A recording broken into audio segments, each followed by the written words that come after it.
Carol? Kira, yeah. Kira. All right, so we have Sister Kira over here, and Alhamdulillah, she took her Shahada, she embraced Islam, and her mom is also here who is supporting her, right? But I'm just so curious, mashallah, such a young, sweet girl, she embraced Islam. What made her to study Islam and now, Alhamdulillah, to embrace Islam? Sister Kira, go ahead.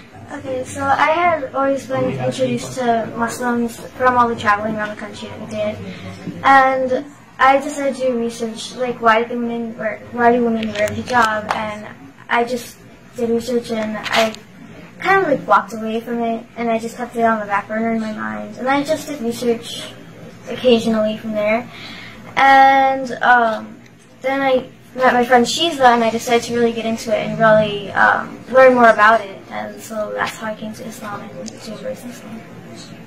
How do you feel when you are wearing the hijab? Do you feel different? How do you feel?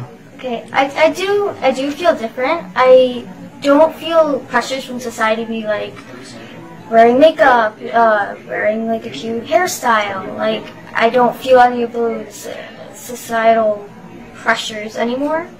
And I feel like I can really be me and myself without worrying how I look on the outside. Wonderful. You know, you have your mom over here. Mom, what's your name? Sarah. Sarah, how do you feel your daughter, right? She made a really important decision in her life.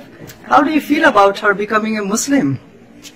She did. She made a really big decision. So we've always encouraged our children to follow their own path, whatever that was.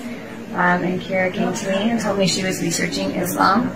And so we supported her in that, and she read the Quran and said that it spoke to her, and she's had positive improvements to her overall self. And so, yeah, we're at the beginning of the journey, but it's been good so far, and I'm just doing my best on supporting her in however I can do that. Have you also read the Quran, by the way? I know your daughter, perhaps she did. What about you? Kira has. I have not read it. I'm beginning to read it in English. So, yeah, working on it. Looks like you have a gift bag, and you want to show the gift bag. What do you have?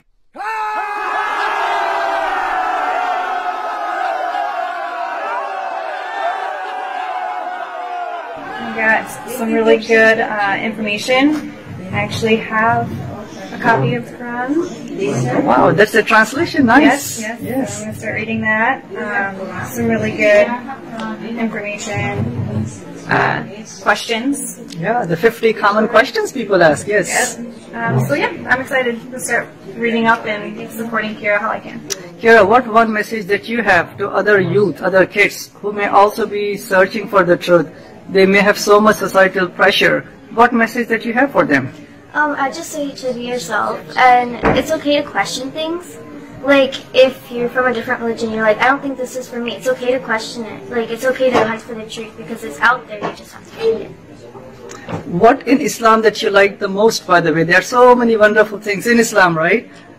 Yes, I'd say definitely the women's rights, because I believe that they have definitely changed, and I do not believe that Islam oppresses women, which is another thing that I like, because I know in Christianity and other religions that women were definitely oppressed, and that's why I really, one of the reasons why I really like Islam. Can you mention one of the rights that Islam gave to women that you said, wow, that's so wonderful? What right comes to your mind? So I had run across the right for women to own property, which at the time was like unthinkable, and so I thought that was a very big step into women's rights, and that was in Islam gave women the right to own property in the 7th century. In Illinois, in USA, not until 1861 that a married lady, she won the right to own property. Right? And Islam gave that right 1400 years ago. And many rights that Islam gave to women, right? They have the right to education. They know that the oldest continuous university in the whole world, it was built by a Muslim lady. It was built by a Muslim girl, actually. Just like you, she wore the hijab and she made the oldest continuous university. That's awesome. That's amazing, correct? Yeah. She has the right to work if the need arises. Whatever she earns, it only belongs to her. They have the right not to be forced into marriage. So what one message that you have for your mom?